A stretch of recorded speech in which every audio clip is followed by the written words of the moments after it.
사도행전 23장 11절에 있는 말씀입니다. 사도행전 23장 11절에 있는 말씀을 우리 같이 한번 23장 11절입니다. 같이 한번 읽어보겠습니다. 그날 밤에 이르시되 담대하라. 내가 예루살렘에서 나의 일을 증언한 것 같이 로마에서도 증언하여야 하리라 하시니라. 아멘. 아멘. 하나님의 은혜가 우리 모두에게 임하길 주의 이름으로 축복합니다. 특별히 이 코로나가 매일 누르 1000명 이상대가 이어지고 또 오늘은 또 최고로 많은 수가 또 발생해서 또 우리의 마음을 좀 편치 않게 하지만 우리가 이 상황에도 변함없이 하나님을 바라보고 신뢰하며 나아가는 믿음의 사람들 되시길 주의 이름으로 축복합니다. 또한 무더위 가운데 있는데 늘 저도 마음이 늘 조마조마합니다. 그러면서 뜨거운 때학볕에서 일하는 또 성도들도 있고 또 연로하신 분들도 있고 또 바깥에 나가야만 되는 상황들도 있고 그러면서 늘 마음 졸이며 하나님 앞에 기도하고 있는데 더더욱 이 건강을 잘 우리도 지켜서 건강하게 하나님 일들을 잘 감당하는 우리가 되길 주의 이름으로 축복합니다. 복음에는 여러 가지 그 성격들이 있는데 오늘 제가 여러분에게 힘줘서 말씀드릴 것 중에 한 가지는 복음의 유연성에 대해서 일전에도 한번 나눴지만 또 다시 한번 말씀을 드리려고 합니다. 카멜레온이라는 곤충이 있는데요. 얘는 몸 색깔이 자꾸 변합니다. 그래서 여러 종류의 색깔로 변하는 특이한 그런 동물인데 먹잇감을 찾거나 짝짓기를 할 때 몸 색깔을 바꿉니다. 그런데 이보다 더 빈번하게 바꿀 때는 적의 위협이 있거나 공격을 받을 때 자신을 보호하기 위한 그런 방법으로 몸 색깔을 이렇게 바꾸기도 합니다. 바울이 어찌 보면 이 카멜레온처럼 자신의 색깔을 바꿔가며 살았던 사람입니다.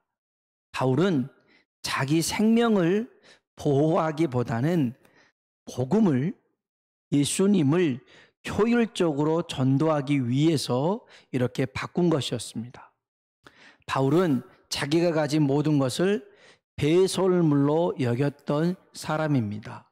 그래서 히브리인 중에 히브리, 바리새인, 가말리엘의 제자, 로마 시민권 보면 혈통이든 가문이든 학문이든 실력이든 정말 모든 것을 다 갖춘 엄친아입니다. 그런데 이것을 다 가지고도 예전에는 이것으로 만족했는데 예수님을 발견하고 난 다음에는 이것이 그리스도 앞에서 아무것도 아니라는 것을 알게 되었습니다. 마치 마태복음에 나오는 밭에 감추어진 보화를 발견한 사람이 자기 집에 가서 전에 애지중지했던 그런 물건들이 있을 거 아니에요. 냉장고, TV, 막 이런 것들, 막 집. 근데 몽땅 팔아버리고 그 밭을 삽니다. 왜요? 거기 안에 보물이 담겨져 있어서. 그래서 바울도 마찬가지입니다. 이 예수 그리스도를 발견하기 위해서 자기에 있는 모든 것들은 배설물로 취급해도 괜찮다 이렇게 말했던 이였죠. 자, 이런 바울이 예루살렘에서 유대인들에게 죽게 생겼습니다.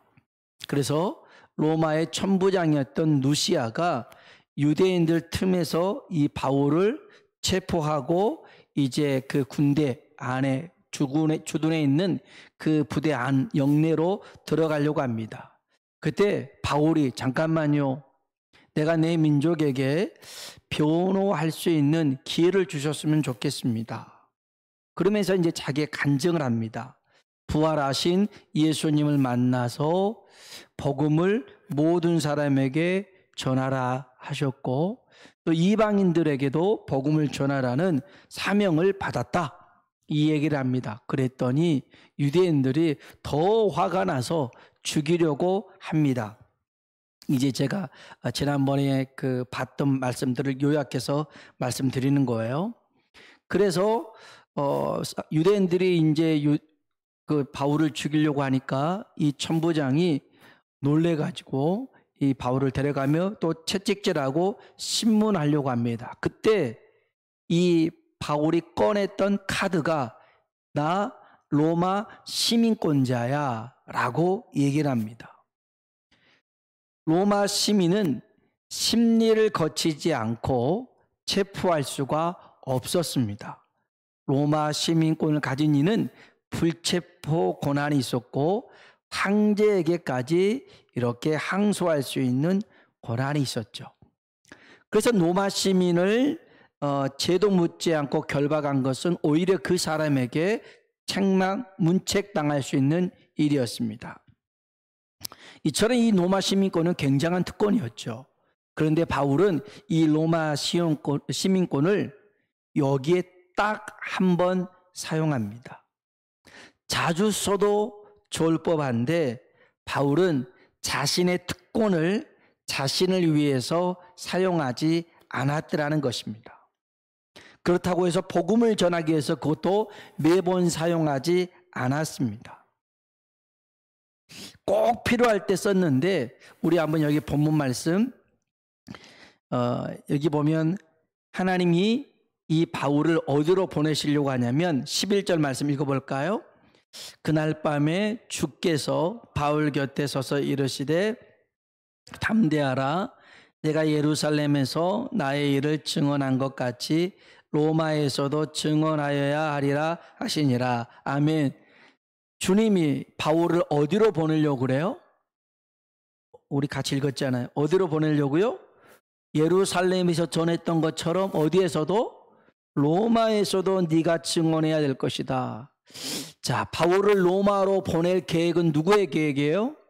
주님의 하나님의 계획인 줄로 믿습니다. 하나님이 그렇게 계획해 놓고요. 하나님이 로마의 티켓을 이미 발권까지 다 해놨어요.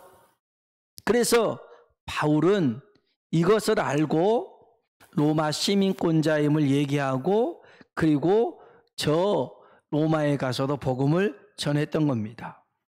바울은 자신이 가진 재능이나 실력을 자기를 보호하기 위해서 사용하지 않았다는 것. 복음을 변호하고 복음을 전하기 위해 사용했다라는 것. 그래서 고린도전서 9장 20절로 21절에 보면 유대인들에게 내가 유대인과 같이 된 것은 유대인을 얻고자 하며 율법 없는 자와 같이 된 것은 율법 없는 자들을 얻고자 함이니라. 아멘. 아멘. 그래서 우리는요, 이 복음의 유연성이 필요합니다. 달리 말하면 우리가 이 복음의 그릇은 바뀔 수 있어요. 내용물, 이 복음은 바뀌지 않는 거죠. 그래서 어느 때는 질그릇이 될 수 있고 어느 때는 유리그릇이 될 수 있습니다. 이제 이런 것들이 이제 사회생활 하면서도 잘 분별할 줄 알아야 되는데 제가 예전에 시골에서 사역을 할 때였습니다. 거기는 지씨 문중이었어요. 지씨들이 많이 살고 있는 집성촌이었습니다. 어느 집안 행사에 제가 초대를 받아갔고 또 거기 마을 주민들이 많이 있었어요. 그래서 제가 또 목사라는 건 다 알고 있었습니다. 근데 제가 목사인 걸 알면서도 한 할머니가 저한테 그래요. 아이고 목사님이 술 한 잔 따라주면 교회 저 나갈 텐데 그 말을 하더라고요. 제가 따라줬겠어요? 안 따라줬겠어요? 어디 목사한테 술을 따라주냐고 화를 냈겠어요? 아니요. 아이고 그러십니까? 그건 못 따라주는 게 어렵다고. 그래서 목사인 제가 그 마을 주민에게 술을 한 잔 따라드렸습니다. 잘한 걸까요? 잘못한 걸까요? 우리가 분별을 할 줄 알아야겠죠.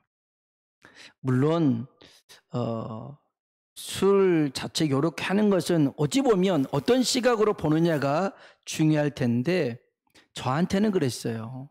제가 목사인 줄 알면서도 그렇게 말씀을 해줬다는 것은 저는 고마웠어요. 오히려 나를 무시하나 이게 아니라 야 정말 그렇게라도 나 교회 나갈 수 있을 건데 라고 말해준 것이 고맙더라고요. 그래서 그 뒤로요 뭐 등록은 안 했으나 교회에 뭐 부흥회가 있든지 행사가 있든지 꼭 와서 같이 예배를 드리셨어요. 이게 뭐냐면 우리가 복음의 유연성인데 아까도 말했듯이 우리는 항상 신앙생활을 균형 있게 해야 돼요. 어느 때는 믿음에 관해서 강력하게 결단할 때가 있어야 돼요. 바울도 그래요. 갈라디아서를 보면 바울은 율법주의자들에게 전한 말이 있어요. 이 율법주의자들이 예수 말고 다른 복음, 율법을 지켜야 구원받는다고 하니까 얼마나 화를 냈는지 몰라요. 그러면서 분명하게 얘기해요. 다른 복음을 전하는 자는 저주를 받을지어다 해가며 오직 예수 그리스도를 믿는 믿음으로 구원받았다. 할렐루야. 이것에 대해서는 결코 타협하지 않습니다.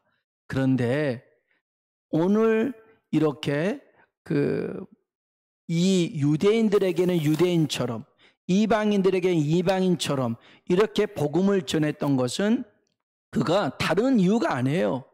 자기 편리해 보자, 자기를 보호하기 위해서가 아니라 유대인들에게도 복음을 전해야 되고 이방인들에게도 복음을 전해야 되니 이런 수용성을 가지고 유연성을 가지고 나아갔더라는 거예요. 그래서 우리가 정말 늘 은혜 안에 성령 안에 머물고 있어서 다른 사람들을 이 변질되지 않는 굳건한 복음을 가지고 포용할 수 있고 수용할 수 있는 사람 되길 주의 이름으로 축복합니다. 이런 복음의 유연성에는 위트와 유머가 나타나는데요.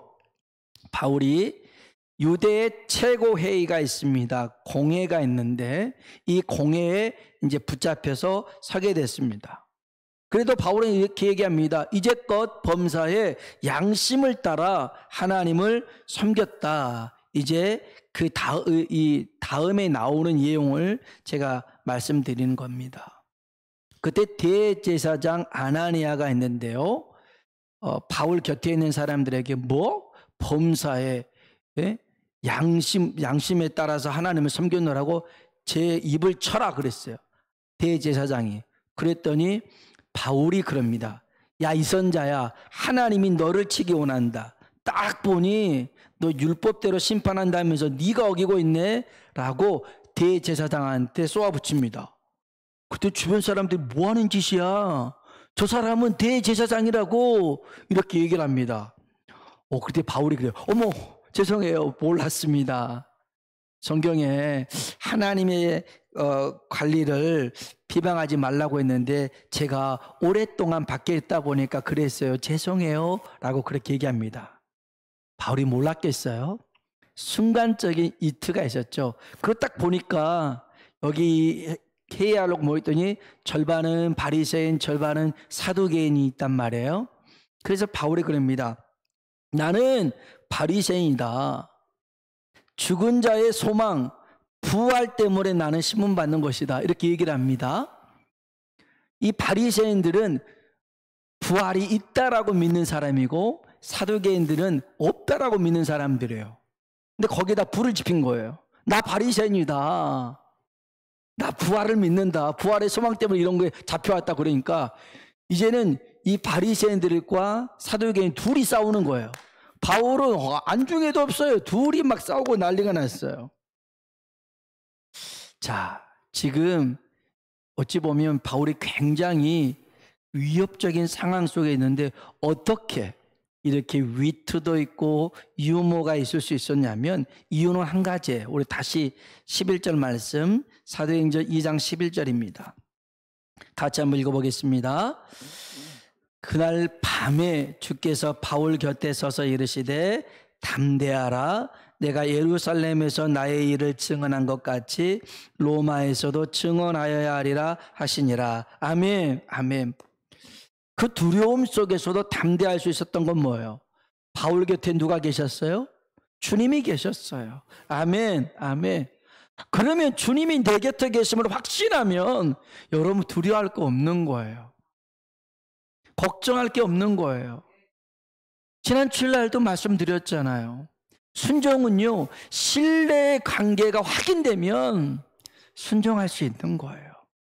순종이 어려운 게 아니에요. 단지 믿지 못해서, 주님을 믿지 못하고 그 말씀을 못 믿으니까 순종 못한 거죠. 그런데 바울 보세요. 밤에 주께서 내 곁에서 말씀하셨단 말이에요. 네가 예루살렘에서 증언한 것처럼 로마에서도 하리라. 할렐루야. 아멘. 주님이 지금 내 곁에 계시다는 걸 확신하니까요, 무섭지가 않아요. 오히려 거기를 즐길 줄 알아요. 즐길 줄 알아요.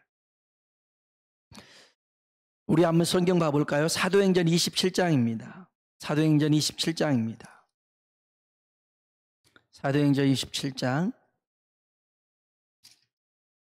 23절로 25절까지를 보겠습니다. 사도행전 27장 23절로 25절 읽어보겠습니다. 내가 속한 바 곧 내가 섬기는 하나님의 사자가 두려워하지 말라. 내가 가이사 앞에 서야 하겠고 또 하나님께서 너와 함께 항해하는 자를 다 내게 주셨다 하였으니 그러므로 여러분이여 안심하라. 내게 말씀하신 그대로 되리라고 하나님을 믿노라. 아멘. 자, 로마로 가는 것이 누구의 뜻이었어요? 하나님의 뜻입니다. 그러면 평탄하게 가야 되잖아요. 하나님이 가고자 원하셨던 길인데, 근데 그 길에도 뭐가 있었어요? 풍랑이 있었어요. 여러분 이걸 기억하셔야 돼요. 하나님이 아브라함에게 저 약속의 땅을 주셨어요. 그래서 그 땅에서 하나님께서 복을 주시겠는데 그 땅에도 뭐가 들었냐면 흉년이 들었어요. 아, 이기가 있어요. 고난이 있어요. 그러나 우리가 하나님을 온전히 신뢰하고 순종하며 나갈 때 마침내 거부가 되는 역사가 있게 된 줄로 믿습니다. 주님은요, 그 가는 길에 고난이나 어려움을 다 제거해 주겠다라고 하지 않았어요. 네가 로마로 가는 길 가운데 내가 너와 함께 하겠다는 것입니다.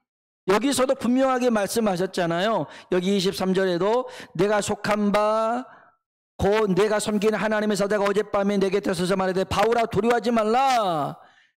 내가 가이사 앞에 서야 하겠고 또 하나님께서 너와 함께 항해하는 자를 다 내게 주셨다 하였으니 나는 내게 말씀하신 그대로 되리라고 하나님을 믿노라. 아멘.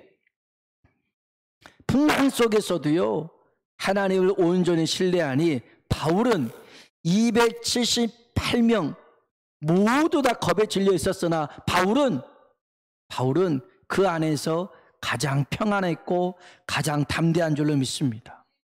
왜요? 하나님이 함께함을 그는 확신했고 그 안에서 평안함을 누렸기 때문인 줄로 믿습니다. 오늘 저와 여러분이 하나님과 함께 동행하는 사람 되길 주의 이름으로 축복합니다. 하나님의 임재 속에 살아가시길 주의 이름으로 축복합니다. 이런 사람은요, 여유가 있어요. 아까도 이트와 유모가 있다고 그랬잖아요. 이런 하나님이 지금 나와 함께 한다. 그러면 조급해하지 않아요. 흥분해하지 않아요. 지금 이 순간에도 하나님이 함께 한다. 그 은혜 속에 사로잡힌 삶은요, 오히려 그 삶 속에서도 하나님께 감사할 줄 알아요. 무디라는 목사님이 있는데요, 아주 성령 충만한 목사님이었어요. 어느 날 집회 강사로 초청받아서 이제 설교하려고 설교단에 섰는데 강단에 쪽지가 하나 전해졌어요. 그래서 쪽지가 이렇게 전해져서 이 쪽지를 펴보니까 여기 안에 뭐라고 적혔냐면 바보, 두 글자가 적혀 있는 거예요. 바보. 원래 무디가 배움이 짧았거든요. 제대로 정규 대학도 못 나오고 공부를 못 했어요. 그래서 야, 너 제대로 공부도 못한 애가 무슨 설교를 하냐, 이런 모든 것을 함축적으로 해가지고 바보, 멍청이 이렇게 쓰러빛 해놨어요. 화가 날까요, 안 날까요? 설교하기 전인데 얼마나 이 마음이 요동하겠어요. 그때 이 무디 목사님이 그럽니다. 어느 분이 내용은 적지 않고 자기 이름만 적어서 썼습니다. 그런 거예요. 내용은 적지 않고 자기 이름만 적어서 냈대요. 화날 법한데 오히려 이게 지혜를 가지고 넘어갔어요. 사랑하는 성도 여러분, 오늘 저와 여러분이 늘 하나님의 임재 가운데 살면서 이런 은혜가 넘치길 주의 이름으로 축복합니다. 오늘 로마로 가자인데 한번 따라합시다. 로마로 가자. 로마로 가자. 우리가 이 코로나 때문에 참 해외여행 못 가잖아요. 또 우리 성도님들 이렇게 말씀을 들어보니까 유럽도 갔다 오시고, 저 호주도 뭐 갔다 오시고, 저 성지순례도 많이들 갔다 오셨더라고요. 저는 다 못 가봤는데, 아무튼 또 이게 코로나 끝나면 또 가고 싶은 데도 있을 거 아닙니까? 해보고 싶은 일들도 있을 것이고, 버킷리스트처럼 내가 이건 죽기 전에 꼭 해보고 싶은 여러 가지가 있을 겁니다. 근데 바울은 정말 가고 싶은 데가 있었어요. 로마였어요. 로마. 당시 로마는 세계 최강국이었고요. 과학, 지식, 문명의 요새였어요. 그때도 그랬어요. 모든 길은 어디로 통한다? 로마로 통한다 할 정도였어요. 그런데 바울은 이 로마로 가는 이유가 여행, 관광 목적이 아니었어요. 유학도 아니었어요. 딱 한 가지 이유. 오직 복음을 증거하기 위해서 이 로마로 가고 싶었어요.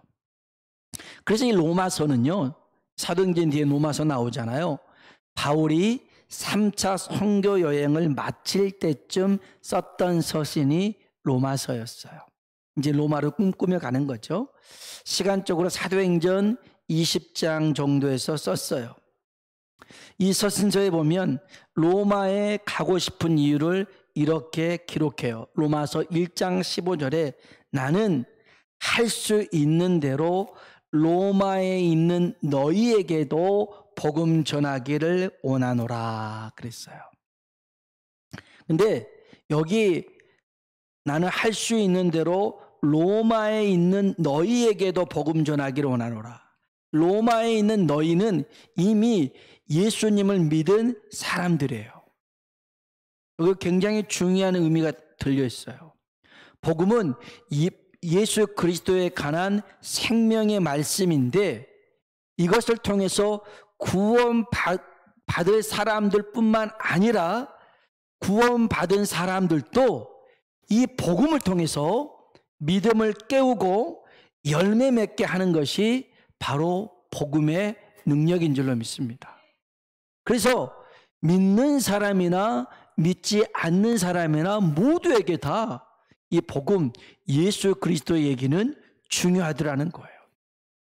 그래서 믿지 않는 사람뿐만 아니라 사실은 이 로마서는요, 누가 가서 거기에다가 로마의 교회 세운 게 아니었거든요.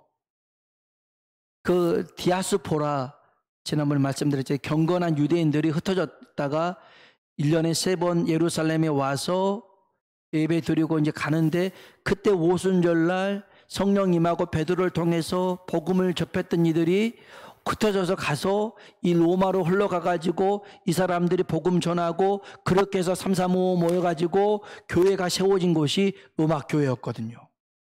그러니 얼마나 보고 싶어요. 얼마나 가고 싶어요. 그런 교회에 이제 복음으로 제대로 세우고 싶죠. 그런 여러 가지 의미가 있었어요. 그래서 바울은 늘 꿈꿨어요. 소망했어요. 로마로 가고 싶다고. 그랬더니 오늘 본문에 있는 말씀처럼 우리 마지막으로 우리 사도행전 23장 11절 말씀 읽어보겠습니다. 그날 밤에 주께서 바울 곁에 서서 이르시되 담대하라. 내가 예루살렘에서 나의 일을 증언한 것 같이 로마에서도 증언하여야 하리라 하시니라. 아멘. 아멘. 이 바울의 간절한 소망을 하나님께서 아시고 하나님께서 그를 이 로마로 보냅니다. 보내요. 오늘 우리 삶의 끝자락, 마지막 여정도 복음을 전하는 곳이 되길 주님의 이름으로 축복합니다. 분당 우리 교회에 이찬수 목사님이 있는데요. 이분이 뮤지컬이나 음악회를 보러 가면 항상 같은 대목에서 눈물을 흘린다고 그래요. 왜냐하면 예전에 한 공연을 갔다가 환상을 봤대요.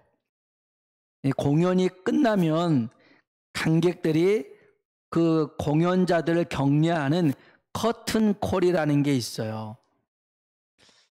그래서 한 번은 객석에서 이게 커튼 쳐졌는데 예수님이 박수를 막 치고 있더라는 거예요.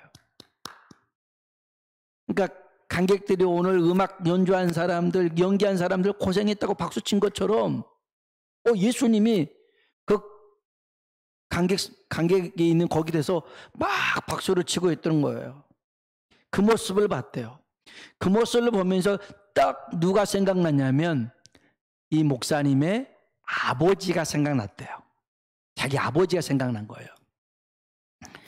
이찬수 목사님 아버지는 작은 교회를 목회했어요. 근데 교인들 사이에 갈등이 있었어요. 그래서 서로 싸운 거예요. 그래서 이 문제를 해결하려고 산에 가서 40일 금식 기도를 합니다. 그러다가 돌아가셨어요. 자기 아버지가. 얼마나 마음 아파요. 근데 그 환상을 보는 순간 그 아버지가 떠올랐던 건 뭐냐면 마치 예수님이 자기 아버지에게 박수를 치면서 야, 너 그동안 수고했다 그러는 것 같더라는 거죠. 그래서 너무너무 감사했고 이 커튼콜이 딱 되면 막 그것 때문에 늘 눈물을 흘린다고 그래요. 왜냐하면 이 이천수 목사님 아버지가 말 더듬이가 있었다는 거예요. 말을 더듬어요. 말을 더듬어요. 한마디 하려고 해도 계속 말을 더듬는 거예요. 주 안에 있는 나에게 딴 근심 있으라. 이렇게 말하면 얼마나 좋아요. 주 안에 있는 나에게 이렇게 얘기를 하는 거예요. 목사가 제일 많이 하는 게 뭐예요? 설교 아니에요. 그런데 이 말 더듬이가 얼마나 힘들겠어요. 그래서 설교 한 편을 하려면 굉장히 기도하고 연습을 많이 했더라는 거예요. 그래도 말이 계속 더듬어지니까 목회는 어렵죠. 그런 와중에 교인들은 서로 갈등이 생겨서 싸우고 있죠. 근데 놀라운 것이 뭐냐면 하나님이 부르셨을 때 자기가 말 더듬이잖아요. 말 더듬임에도 불구하고 목회자로 부를 때 순종했더라는 거예요. 우리 잘하는 사람 있잖아요. 모세 양반. 저 못해요. 저 말 더듬이에요. 말 잘하면서 그렇게 얘기했거든요. 근데 이분은 그렇지가 않았어요. 말 더듬이가 있었어요. 상식적으로 생각해 보세요. 목회자가 말 더듬으면 얼마나 답답하겠어요. 누가 그 속에 듣겠어요. 자꾸만 분산될 수밖에 없잖아요. 집중 못 하잖아요. 그런데 하나님이 이런 나를 부르셨다. 순종하고 갑니다. 그래서 더 많이 연습하고 더 많이 기도하고 그런데 그렇게 가는 길에 교회가 하나 되지 못하고 싸우다가 금식 기도하고 그 기도 중에 40일 기도 중에 돌아가신 것을 이 모든 상황들이라 참 어찌 보면 실패한 거 아닐까. 어찌 보면 괜한 일 한 거 아닌가, 이런 생각이 들 수 있습니다. 이건 사람 눈으로 봤을 때 그럽니다. 주님 눈으로 봤을 때 더 잘했다. 너 그런 상황 속에서도 이렇게 순종해줘서 고맙다. 여러분, 이 코로나 때 예배 드리는 게 쉽지 않잖아요. 저는 온라인으로 예배를 안 드려봐서 모르겠지만 정말 온라인 예배도 결코 쉽지 않을 거라고 생각해요. 다른 거 다 떠나서 집중하기가 어려울 것 같아요. 또 그 시간에 예배를 드리려고 앉아있는 여러분은 정말 대단한 거예요. 우리의 이런 모습들은 실패한 게 아니에요. 너 참 잘하고 있다. 주님이 오히려 격려하고 칭찬하실 줄로 믿습니다. 정말 베드로가 그랬듯이 우리도 정말 기도 시간을 정하고 기도의 동역자를 구하고 기도의 능력을 경험해서 정말 하나님이 나를 부르실 때 나를 보지 말고 부르신 하나님을 보고, 아멘, 순종할 때는요 나를 보는 게 아니에요. 나를 부르신 주님을 보고 순종하는 것인 줄로 믿습니다. 왜냐하면 내 모든 형편과 처지와 능력은 주님이 다 아는데 그러면 왜 부르셨을까? 그건 주님이 아시잖아요. 그래서 순종은 나를 보는 게 아니라 나를 부르신 주님 바라보면서 그 일 가운데 우리가 사람 눈으로 실패한 것처럼 보이고 실수한 것처럼 보여도 너 잘했다, 잘했다, 주님이 칭찬하실 줄로 믿습니다. 오늘 저와 여러분이 주님이 이끄시는 거기까지 믿음으로 순종하며 나아가는 하나님 사람들 되시길 주의 이름으로 축원합니다. 우리 같이 한번 찬양을 불러볼까요? 제가 좋아하는 복음성가 중에 주님 다시 오실 때까지라는 찬양이 있는데